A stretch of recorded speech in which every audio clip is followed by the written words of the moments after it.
An undergraduate in psychology from Emory University in Atlanta, Sarah Spitz, was named to CNN's list of 9 mental health warriors for 2015. Pretty good, cool achievement. And she's a cool young lady. Though in recovery, borderline personality disorder, she's president of Emory's chapter of Active Minds, through which she works in suicide prevention and in helping to build supportive connections among students with mental illness. So let's give her another round.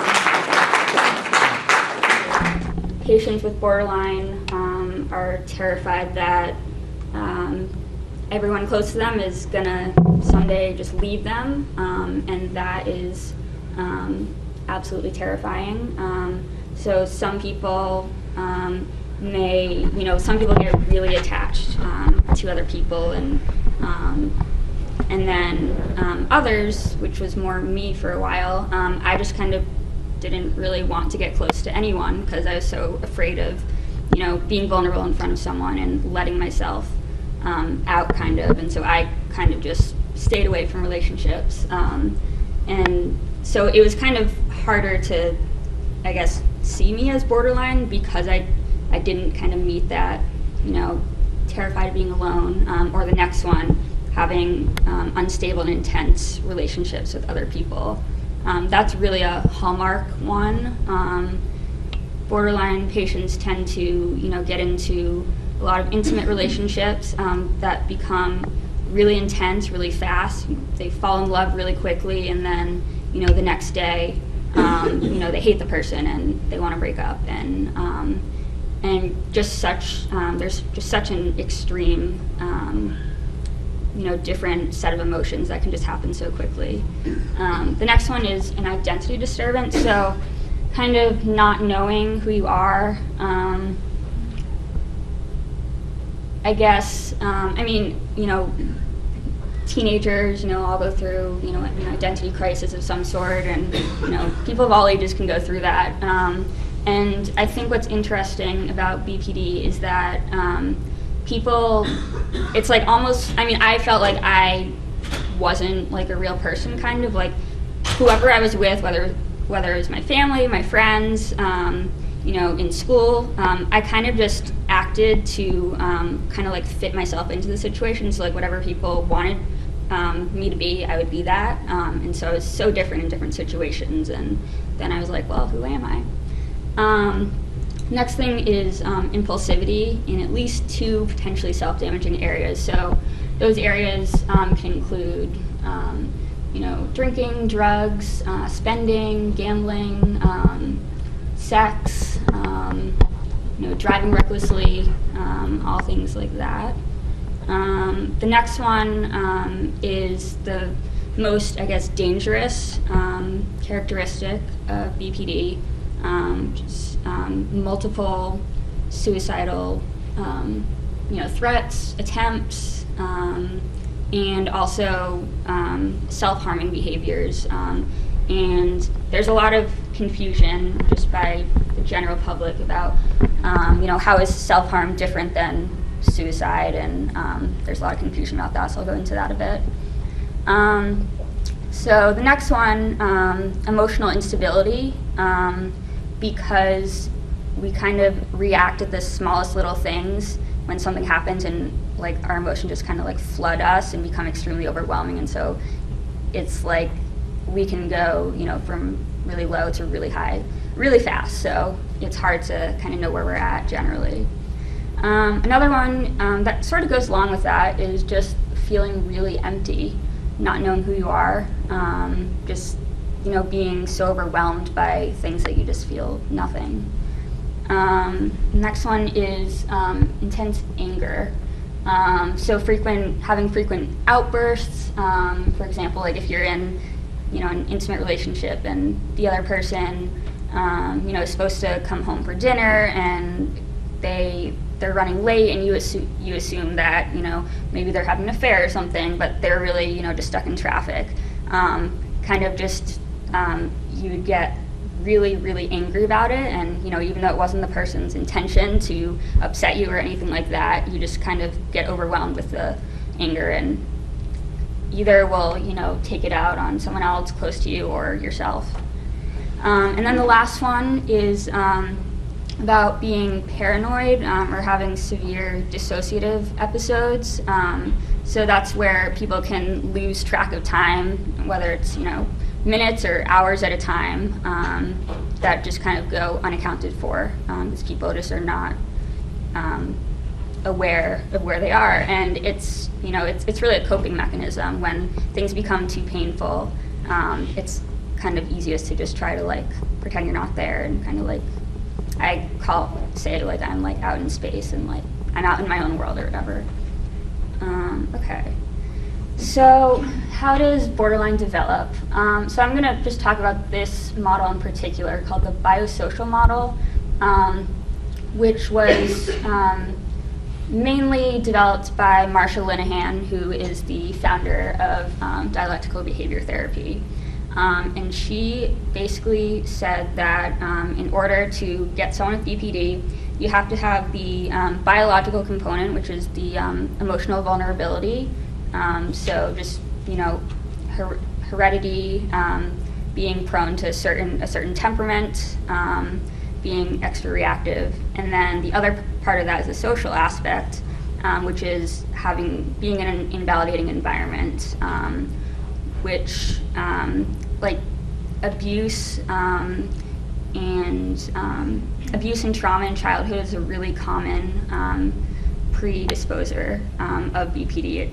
It's very common. I think it's 68%, I believe, of patients have some sort of history of trauma in childhood. And so basically, I'll talk more about validation in a bit.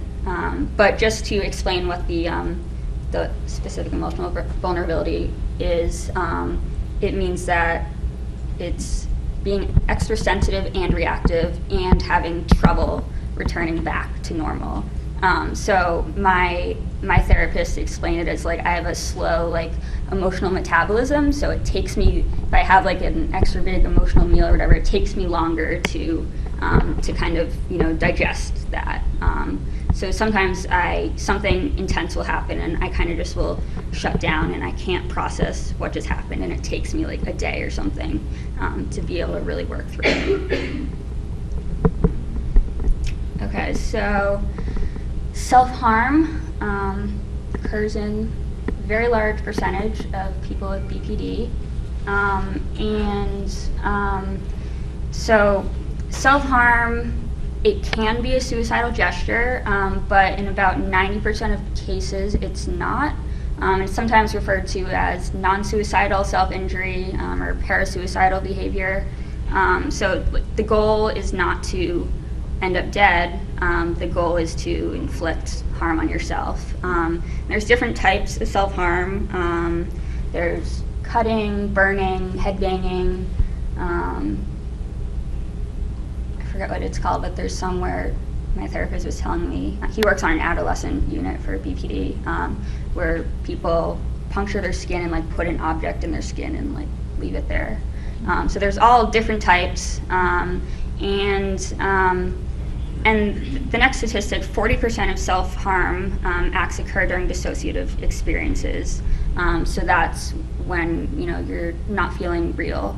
And one way, sometimes it's when you have all this emotional pain inside of you, there's no way to express it. No one can know that you're just having all this emotional pain if you don't do anything about it. So having physical proof of cuts or burns can give, it can, in some senses, it can be considered attention seeking in that you want attention, you're struggling, you need help. And otherwise, it's just kind of for the person struggling themselves. They need some proof that they're struggling. And so there's very different motivations for self-harm. It varies from individual to individual and just from situation to situation. Definitely, for me, I think the function of self-harm has played a different role over time, and it's interesting how that can change. I'll talk about a little bit more about that in a bit. But so in general, people say it gives them a sense of relief from the emotional pain, exerting this physical pain. And then there's also a neurochemical basis. So inflicting harm on yourself releases endorphins, which basically just, they give you this intense sense of relief.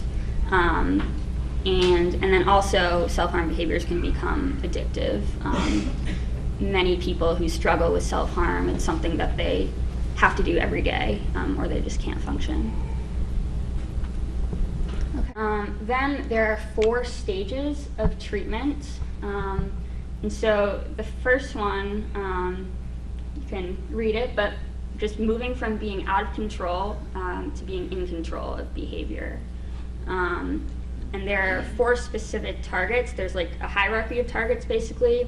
And so the first one you need to address is reducing and eliminating life-threatening behaviors. So that means suicidal gestures, self-harm, things like that can directly lead to suicide or physical harm. Once that is under control, then you would be trying to reduce and eliminate treatment interfering behaviors. So that means like not showing up to therapy, or showing up late, or just not being committed, or not doing your skills homework, stuff like that, things that specifically interfere with treatment. And then the next one, once you have control of that, is decreasing behaviors that destroy your quality of life. So that can be similar to the treatment ones, but more generalized. So like if you're in school, procrastinating, not going to class, stuff like that. If you have a job and skipping work and doing various things, or even just like not sleeping, and then you're not doing a good job at work, and things like that. So things that really affect your quality of life. And then the last one is basically learning the DBT skills. So there's 4 modules, which I said, and they each address either controlling attention, addressing relationships, understanding emotions, or tolerating emotional pain. So I'll go more into that in a bit. So that's the first stage of treatment, which seems like a lot. That's a big bulk of treatment, usually in the first year of DBT. So there's kind of like typical DBT, and then which is you have like a weekly skills group that meets for 2 hours a week, once a week, and it goes on for a year. And then, so that's kind of like you're in the skills group, and then you have an individual DBT therapist who you work on skills with and work on each of these targets. And so that, I think that's probably where, this is when people are in, the most significant distress, I guess. And it's, the beginning stages of treatment. So it's definitely really difficult. A lot of people don't stick with it and they drop out. And so it's, one thing that's difficult is DBT requires making this kind of big commitment to wanting to get better, and that's really hard when our moods are kind of all over the place. Like half the time, I'm really committed to therapy and everything, and then the other times I'm like, well, you know what, I give up and it's not going to help anyway, so there's no point in trying. So it's the motivation to stay in treatment is definitely difficult in that stage. So after getting control of behavior, then one can work on experiencing one's emotions, because some of us experience emotions so intensely that we just try to push them away, and And that's why people drink alcohol, to push their problems away and not deal with things. And so this next stage is being willing to tolerate those really difficult feelings and emotions. The next one is building an ordinary life, solving ordinary life problems. So that, whether it's going to school, getting a job, having a family, various things like that.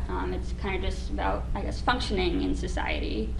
And then the last one, moving from incompleteness to completeness. So that's about, making your life fulfilling and adding meaning to it. And kind of the goal of DBT overall is to create a life worth living. So that's kind of like the overall goal, and almost, I guess, the final goal, because you have to, address all these previous steps before. And I would say that these stages of treatment are definitely not necessarily linear. You can get to stage 3 and then suddenly you're struggling with behaviors again. You need to, go back and focus on that. So it's not like just an easy 1, 2, 3, 4. It's very hard. Okay, so this, the picture over here, splits the 4 modules of DBT into the dialectic of change and acceptance. So the acceptance modules are mindfulness and distress tolerance, and the change modules are emotion regulation and interpersonal effectiveness. I guess I want to, we'll go here and then I'll go back. So the goals of each of the modules. So mindfulness is to being able to just kind of be here now, instead of, kind of avoiding, the present situation, kind of hiding, dissociating in your mind and not really being present. Mindfulness is all about pulling your awareness to now. There's 2 types. Mindfulness skills are broken into the what skills and the how skills. So the what skills are observe, describe, and participate. It's very simple things. So you want to observe your surroundings, observe the situation, what's going on. Describe it just means putting words on that experience. And participating means entering fully into the experience, not just watching from a distance, but being a part of it. So mindfulness, that's the first, acceptance module. I'll skip to the bottom, which is the other acceptance module, distress tolerance. So distress tolerance is kind of broken into 2 sets of skills as well.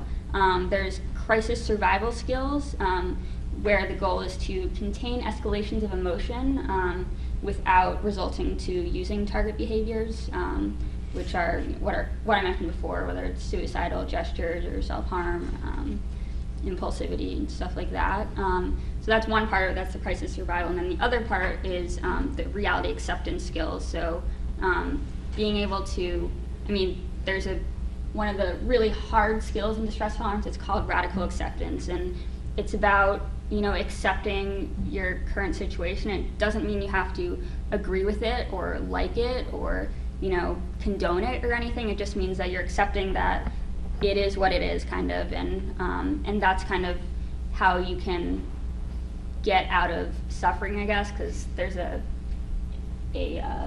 equation, I guess, that's like pain plus non-acceptance equals suffering. So, pain is inevitable. Everyone is going to experience pain, but whether you choose to accept it or not, that's how you can stop from suffering.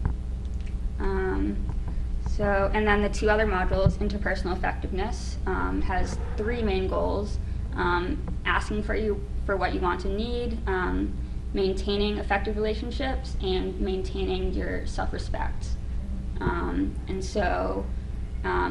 These skills are all have specific acronyms.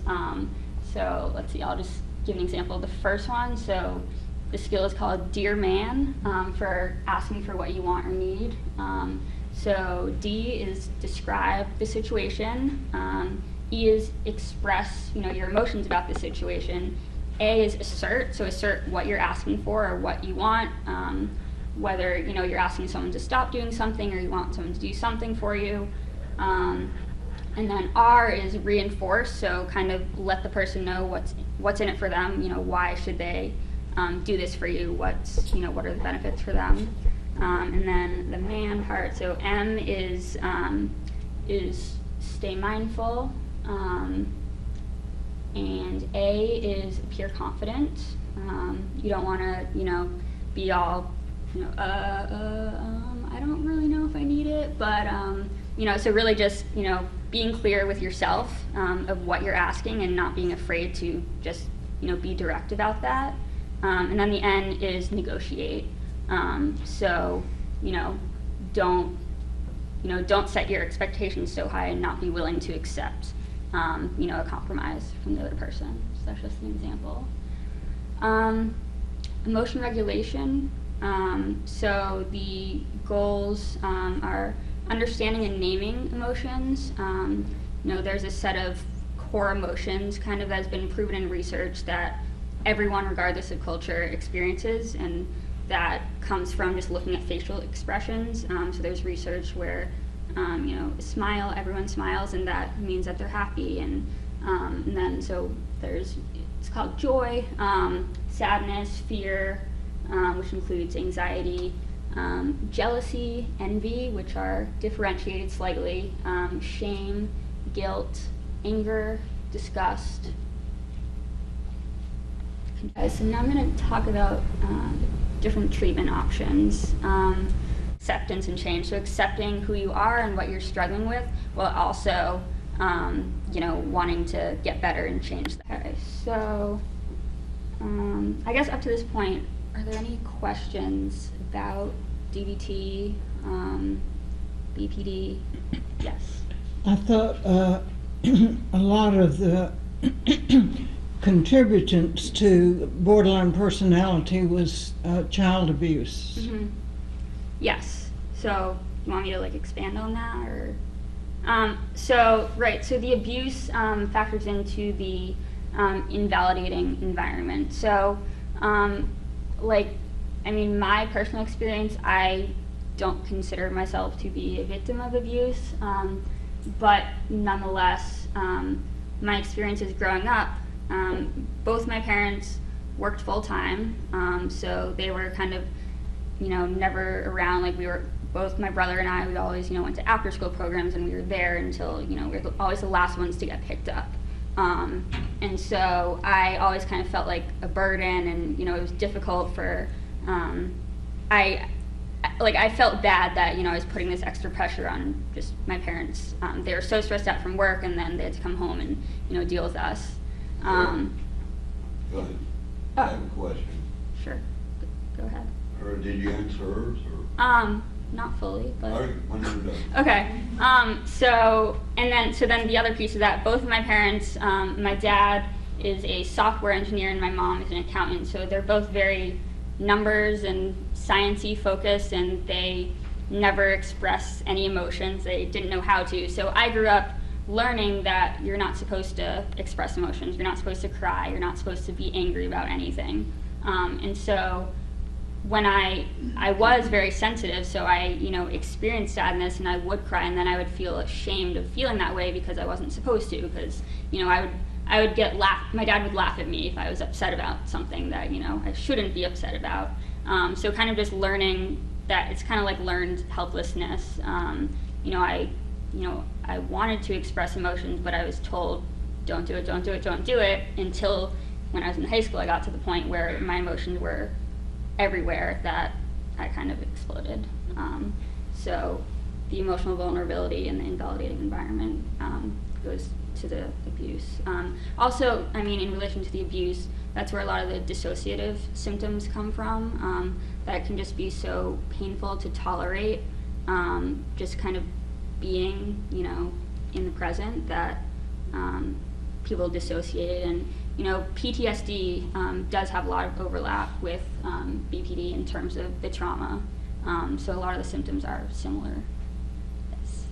But basically, I think the kind of a really important takeaway from just recovery from mental illness in general, it does not occur in a straight line. You know, it doesn't look like this. It's not always, you know, you make progress in recovery and, you know, you just keep going up from there. That's just not how it works. And unfortunately, you know, people, especially in BPD, you kind of go through cycles of, you know, you make some progress and then you kind of fall back a little bit, and then you make a little bit more and fall back again, and sometimes you might fall all the way back and, you know, have to kind of start over. And it can be very frustrating, especially like as a therapist working with borderline patients. They're basically kind of treatment resistant, you know, medications don't work. So it's, you know, it's a really long process. And I mean, I definitely cannot say that I'm great now. I'm actually definitely not. But so, I think that, I mean, I think in some cases, you know, I mean, there's different prognoses for different illnesses. But I think BPD, it's like, you know, I don't think it ever truly goes away. It's that, you know, you still might have these, you know, really intense thoughts and, you know, be afraid that people are gonna leave you and stuff like that. But the change is in how you manage it and whether you're, you know, using certain behaviors and ending up in the hospital, like, you know, every year. And so it's really about how you act on the thoughts and feelings. So let's see, so I am 25 now, which is weird. But so I started struggling really when I was in high school. I had always been a good student, really, you know, worked hard, kind of, school was kind of like my thing, I guess. And just, I mean, with my older brother, like I always had, you know, I was the one who always got the good grades, and he was the one who, like, you know, played video games, and it kind of seemed like he had nothing going for him, but then things kind of swapped. So he's 2 years older than me. So when I was a junior in high school, he had gone off to college, and that was my first time, you know, being the only child at home. Suddenly all the attention was on me, and which was very uncomfortable for me. And then another thing happened, like at that exact same time. I had been going to overnight camp, summer camp, for 8 years, I guess. And I was in the oldest age group, and then I became a counselor assistant, and then I didn't apply to be a counselor, so, you know, I kind of grew out of camp. And I was a very different person at camp and school. At camp, I was really loud and weird and crazy, and you know, everyone knew who I was, and you know, I had a lot of friends and everything like that. And then at school, I was kind of like the quiet girl who I wasn't like known as particularly like smart, because like I didn't really participate in class. I was just very quiet. You know, I did well, but I didn't have very many friends. So anyway, so then I stopped going to camp, and then I basically had this huge identity crisis, and I was like, well, am I this, you know, quiet girl, or am I like this loud person who, you know, is supposed to have a lot of friends? And so I was dealing with that, and also I just kind of began getting really overwhelmed with my schoolwork. And I first experienced mental illness as depression. So I have a diagnosis of major depression as well.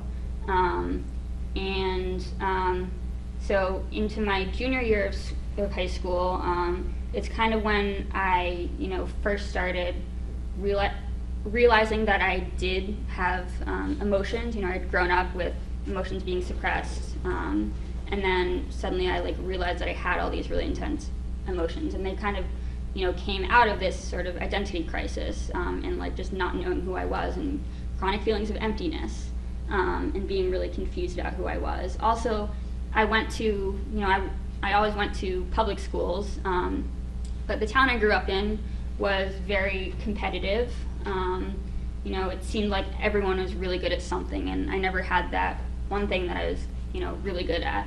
I played sports, I ran track, but my best friend was, I'm from Massachusetts. My best friend was the New England high jump champion in high school, and so she was really good, and I was just, I just ran, like it wasn't my thing or whatever. So I felt like I had nothing to like be proud of, and I just started feeling like really inadequate, I guess. And so that translated into having trouble getting my schoolwork done. I would procrastinate. I kind of stopped sleeping, stopped eating. Really became just very emotionally vulnerable. Until it got to the point, I had always turned my stuff in on time, and suddenly I just actually couldn't turn assignments in. I just wouldn't show up to take tests because I was too anxious and I hadn't studied. And it basically got to the point where, one of my teachers at school, my English teacher junior year, became very concerned about me, and she ended up talking to the assistant principal and the guidance counselor, and the guidance counselor ended up calling my parents, and my parents had absolutely no idea what was going on because I just didn't talk to them at all. I think I was afraid to because I wasn't sure how to express my thoughts without having emotions, and so my relationship with my parents got kind of strained, I guess, and they wanted to. I remember, every day after school, my dad would ask me how my day was, and I would just say, I don't know. And that was really frustrating for my parents because they knew that something was wrong, or they were told that something was wrong, and yet they couldn't get it out of me, and they couldn't really, understand it. Also, my parents just assumed that it was kind of typical teen angst or whatever, just being really irritable and slamming my door and staying in my room and not wanting to interact with my parents. And so this continued into my senior year of high school when I was applying to colleges. And I applied to school early decision, and basically I got so nervous that I wasn't going to get in, and I was terrified of rejection. It was the worst possible thing that could ever happen. And I ended up making my first suicide attempt in December of my senior year of high school. I went inpatient for the first time. I was 18, but I was put on an adolescent unit because I was still in high school. And that was the first time my parents really had to accept that there was something wrong with me that wasn't necessarily my fault. And I remember the doctor on that unit, they told my parents that they were deaf to emotional pain. They couldn't understand it. We had never had mental illness, in our family. It was the first time, and so they had no idea how to deal with it. And so I ended up getting into my top choice school, Emory University, and I found out while I was inpatient, and then I kind of just decided, everything's fine now, my life's great, whatever, I got into college, everything's good. But then, as I sort of got through the rest of my senior year, towards the end of the year, I started really regretting my high school career, I guess. I was like, I could have done so much better, I didn't try hard enough, and I just started, feeling, not proud of anything, and I started getting suicidal again, and at this point, I was seeing an individual therapist, and I was on some medication, but nothing had really changed, I guess, until the summer after my senior year, right before I was supposed to go to college. I was referred into a DBT day program for adolescents, and that just changed my life. I had no idea that other people felt the same way I did. I thought that I was, a freak and no one could possibly ever understand how I was feeling. And just being with other people who were going through the same thing was really validating, and learning the skills was really helpful. And then I went off to Emory in the fall, which was 2009. I had an okay time, except I got swine flu like my first week of school and missed classes and got behind, and then I was, already not on a very good trajectory, and I had my first college exam coming up, and I was so nervous, and I was staying up all night and studying, and I ended up having a panic attack. It was my first real panic attack, I guess. I thought I was, seizing and, having a heart attack, and I was taken to the ER. I had no idea what was going on. And I came back to school after I was in the ER, and they released me. And then this sort of happened 2 days in a row, and I ended up in the ER 2 days in a row, and the first time they let me go back to school, that I would, go to the counseling center or whatever. Then the second time in the ER, they were like, well, clearly you're not okay. So they hospitalized me for a few days, and then I went back to school, went to some classes and everything, and then I was called to a meeting with some deans at my school, and they basically told me that, you are not able to stay in school, you're not taking care of your health, and you need to leave. And so that was devastating to me. And that was the first time I felt discriminated against for having a mental illness. This kind of loops back into the organization I'm involved with, Active Minds, because I came home from school and I went into treatment. I did intensive DBT, I was hospitalized a few more times, I made a few more suicide attempts. But overall, I was feeling this was over 2 years. I ended up going back to school, and I was like, I need something to help me make the transition back into the real world. Because I had, been in a treatment program where I could be open and honest about what was going on, and then suddenly I was returning to school where no one knew what was going on, because I hadn't completed even a semester. I was a freshman again, yet I was, 2 years older than everyone else. I turned 21 in October of my freshman year. And I had to, explain myself. And I also just felt like I really couldn't get close to anyone because I felt like, my mental illness was such a huge part of me, and, I couldn't talk about it because everyone would freak out. I was afraid of my dad until I was 19. And then when I was 19 and I went into intensive DBT and I went to a residential program, I finally learned that I didn't have to be afraid of him, because things he told me were just his opinion, they weren't fact, and I grew up believing everything he said was true, and he would judge me for certain things and tell me I had to be a certain way, and expect me to have a career in computers, which I didn't care at all about. And suddenly I realized that I could stand up to him, which was the first time, and kind of ever since I was 19, so over the last 6 years, we've definitely made a lot of progress. My parents have become extremely supportive. My mom definitely gets it more than my dad does. My dad just still doesn't quite, get emotions fully. But they've made a lot of progress. We've done family therapy. They learned about DBT and BPD and everything, and things have gotten a lot better with that. But so I returned to school and I found Active Minds. I should probably hurry up. So Active Minds, basically it's a national organization that seeks to reduce the stigma surrounding mental illness on college campuses. So I found them because my school had a chapter.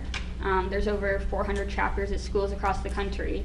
And so I joined. It was a very small group, which is, very characteristic of these groups.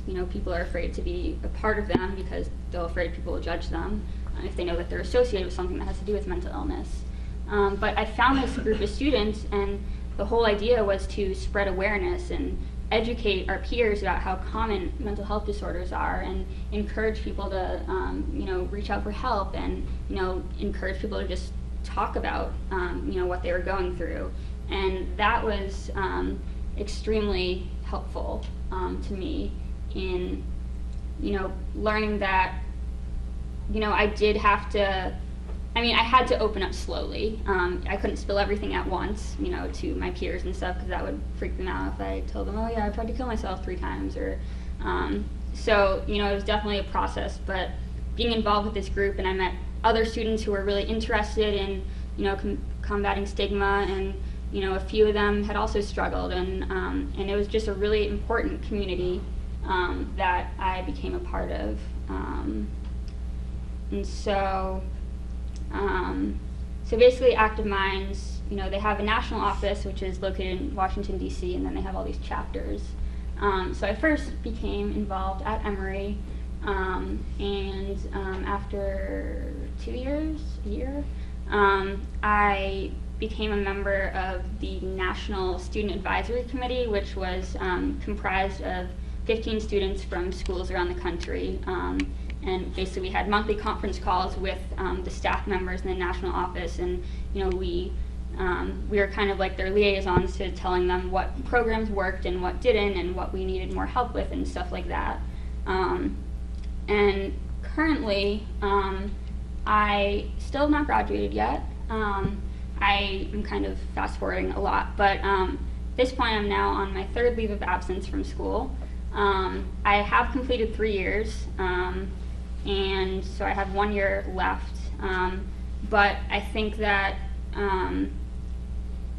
sort of, you know, the most important takeaway is that, you know, recovery is possible, and I can, you know, stand up here and say that, and I feel like a little bit of a hypocrite because I know that I'm still struggling a lot, but overall, you know, I've made progress, and I really think that the best part of it has been being able to help others by speaking out at Emory.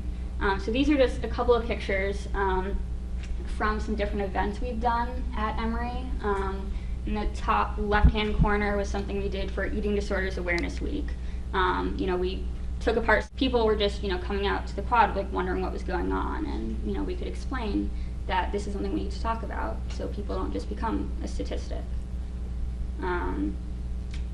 So yeah, never be afraid to ask for help. Okay, so I will go to questions. I know I kind of fast forwarded a lot towards the rest of my story, but yes, go ahead. Is there a correlation between BPD and oppositional defiant disorder? That's a good question. I don't know about that one. I've not heard of that, although it probably would make some sort of sense. I know I just got recently diagnosed with that. Mm-hmm. Interesting. So Yeah, because, I mean, borderline, it's, you know, it's in cluster B of the personality disorders, and so what also is in that category is antisocial personality disorder, and a lot of people tend to end up in prison for that, you know, before they're able to get help in a treatment facility. And so there is, you know, there's similar behavior patterns in the sense of, you know, acting out impulsively and, you know, causing damage to other people is, you know, really, you know, it's really horrible. And I think that that in particular is a very stigmatized disorder. And it's, I mean, it's, you know, it's hard to, I guess, you know, if you know someone with that disorder, it's hard to kind of not fear them, I guess, because you have no idea what they're capable of, and they don't really experience empathy, and so they don't, you know the, you know, they don't know the impact that their actions can have on others. And with borderline, it can be similar. You know, I'll get really angry at someone and I'll scream at them, but then the difference is that 10 minutes later I feel awful and I feel so ashamed and I can't believe I yelled at them and I just feel awful about it, and so it's like, and I'm like embarrassed of, you know, how I behaved, and that becomes overwhelming. It's like I just completely regret that I, you know, kind of went off on them, when, you know, if I had just, you know, taken some time instead of, you know, exploding right away, taking some time to cool down, using some DBT skills, and then that would kind of, you know, avoid two things. One, the unstable relationships, you know, wouldn't upset other people as much, and I would feel better about myself if I, wasn't doing those things to make myself feel so ashamed afterward. Yes. Well, thank you for sharing your story. In the absence of DBT, was there anything else that was effective? Because Yes. my understanding is it's really not readily available in Athens. Yeah, it's not a readily available treatment at all in the country. There's not enough trained professionals, I guess. But there's a website, I believe it's just dbtselfhelp.com or .org, and it has all the worksheets and stuff that people can do on their own.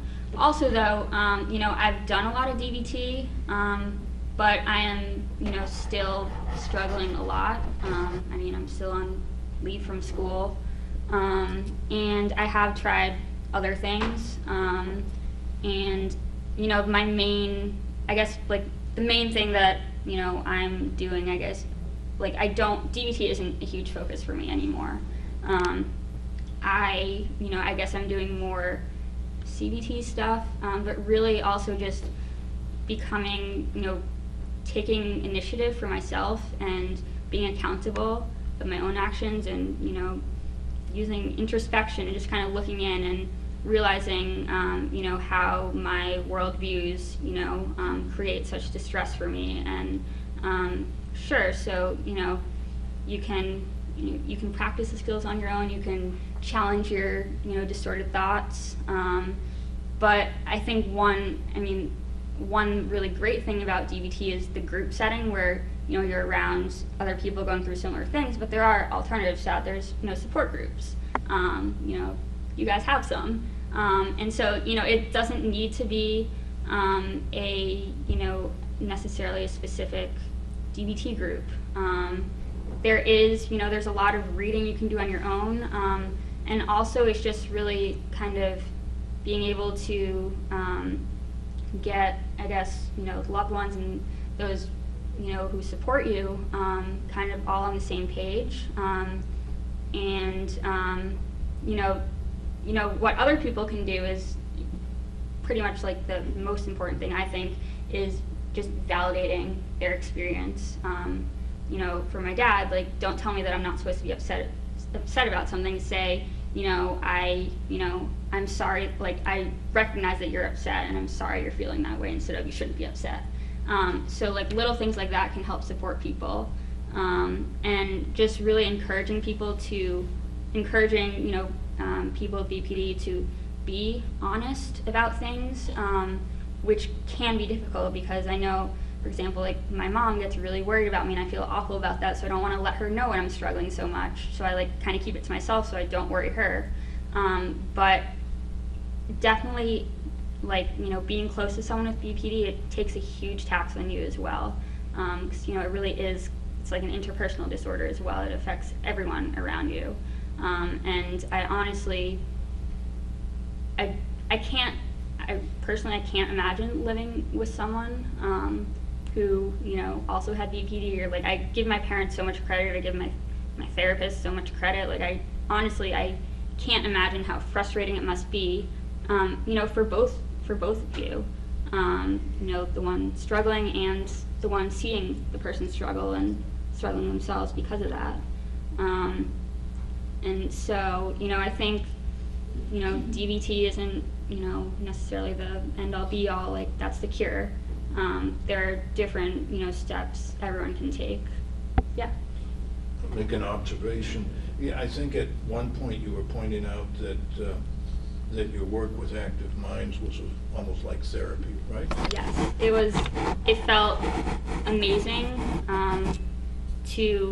We put on this event every year at Emory called the Speak Out for Mental Health, and people can either anonymously submit their stories of dealing with mental health, or they can come up and read their stories. And so I participate every year, and just the impact I get, after just talking about my experiences, people coming up to me after, sending me emails like, thank you so much for, saying that out loud, because, now I know that I'm not the only one, and now they know that, they can get help, and just how rewarding that is to have someone come tell you that, like, because you spoke up, I'm going to go get help. Like, that is just an incredible feeling. And I know how, extremely miserable this condition is. And if I can, prevent someone or just at least help alleviate their suffering, that makes me feel a lot better. I think your experience is not unusual among people that have mental illness, that a lot of the people I've talked to that have a mental illness really get a release and a fulfillment by helping other people, often their peers.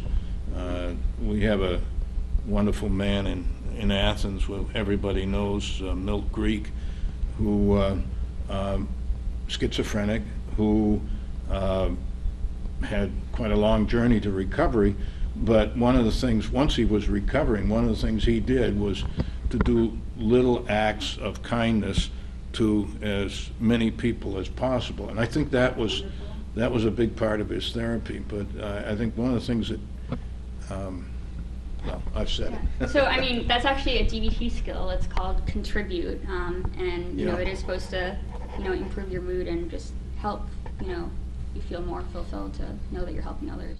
Odd right now, I should probably just speak about what was more going on before October 1st, because a lot of my treatment was group focused before October 1st. I was in an intensive outpatient group program, so I had groups 5 days a week for like a couple of hours a day, and so that was a huge part of it. And then I was also in individual therapy twice a week.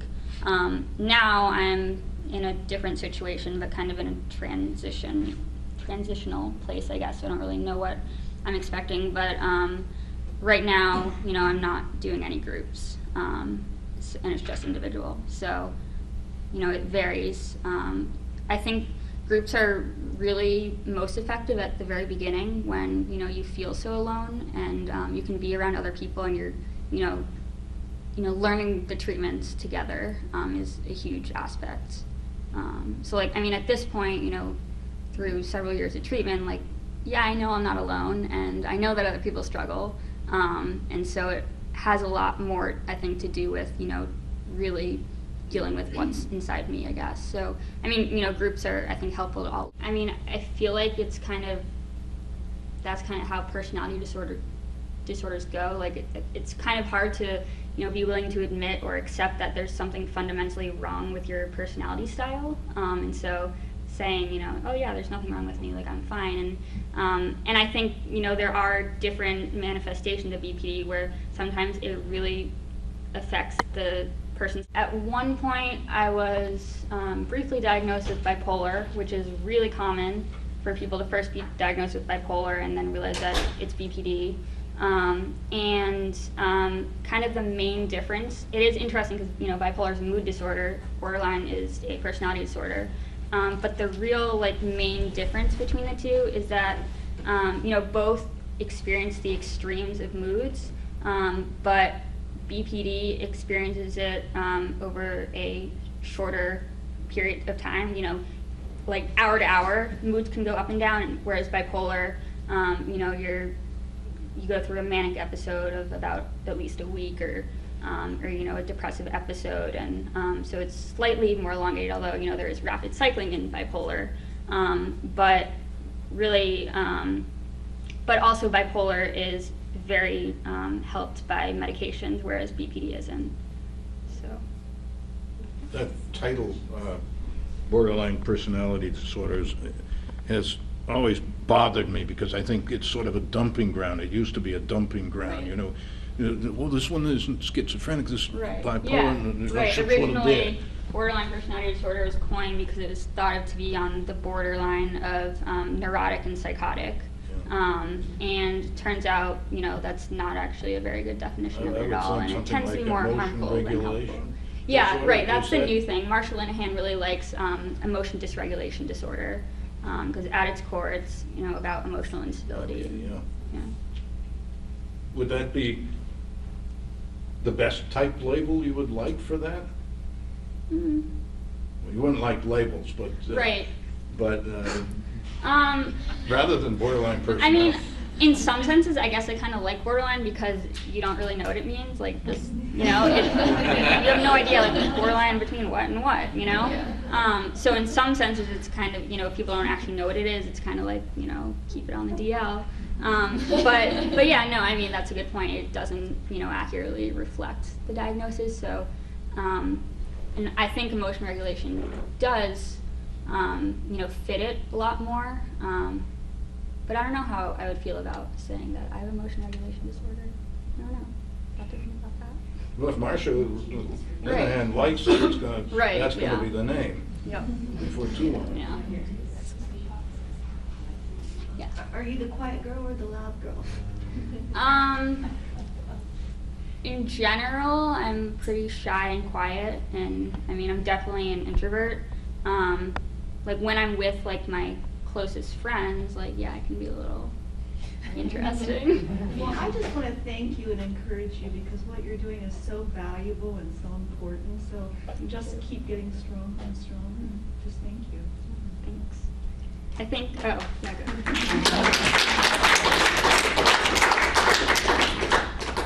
I think, I mean, I sort of said this earlier, but, you know, I feel like oftentimes, you know, someone who comes and like gives a speech about, you know, an illness that they, you know, they beat or they overcame, it's a lot easier to talk about something when it's in the past and it's no longer present, but when it's still constantly in your life and, you know, standing in front of people and, you know, saying that, you know, there's all these treatments and stuff, when I know that like my situation right now is like not in a great position. I mean, it definitely feels a little bit hypocritical, but I think, you know, it's kind of important to, one, you know, recognize that, but also that is the nature of borderline. You know, it kind of goes through cycles, and, you know, I can be doing well for 6 months, and then suddenly I have, you know, a little breakdown that turns into a huge one, and it completely throws me off track. And so that's one thing that I really hate a lot, is that I am inconsistent. Like I can't seem to remain stable for more than 6 months at a time. And you know, I think there is a difference between like if you're diagnosed when you're younger versus older, because you know, I started struggling with mental illness like right as I was, you know, really trying to understand my identity, and so it really became part of my identity, and it has been difficult to find who I am without it, I guess. But that has been really important in like accepting that, you know, I have borderline personality disorder, but I'm not, you know, borderline.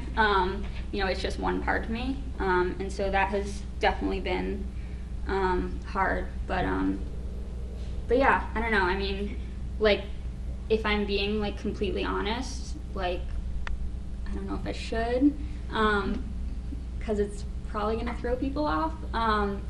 But I've been hospitalized 14 times now, which is kind of embarrassing. And I just got out of the hospital like 2 weeks ago.